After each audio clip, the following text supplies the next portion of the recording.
मुंबई महानगरपालिका तोंडावर येते, तरी दुसरीकडे तुमच्या पक्षाला गळती लागल्याचं दिसून येते. गळती केव्हा थांबेल किंवा काय त्याच्यासाठी उपाययोजना करण्याचं तुमच्या पक्षाने ठरवलं आहे की नाही?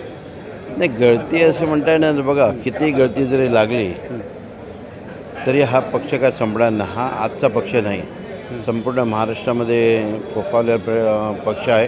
हा पक्ष संपणार नाही. किती गळती लागली, काय झाली, शेवटी पक्षाला संपवण्याची ताकद कोणामध्ये नाही.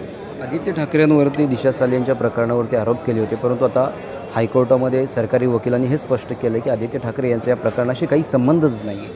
हे फक्त राजकारण केलं गेलं होतं. तसं बघायला तर या दिशा सालेंच्या प्रकरणामध्ये आदित्य साहेबांचा दूरचा काही संबंध नाही. फक्त राजकारण करून त्यामध्ये त्याचं फक्त नाव घेण्याचं प्रकार केले होते. त्यांनाही जे आरोप करत होते त्यांनाही माहीत होतं की या प्रकरणात आदित्य साहेबसारखा व्यक्ती असूच शकत नाही. ती त्यांना विरोधकांनाही माहीत होतं, परंतु कुठेतरी त्यांना अडचणी आणण्याचं फक्त नाव घेऊन त्यांना बदनाम करण्याचं काम केलं होतं. त्यांनाही माहीत होतं हे याच्यामध्ये काय तथ्य सापडणार नाही आणि त्याच्या दूध का दूध पाणी का पाणी हो गया. धन्यवाद, तुम्ही आमची संवाद साधल्याबद्दल.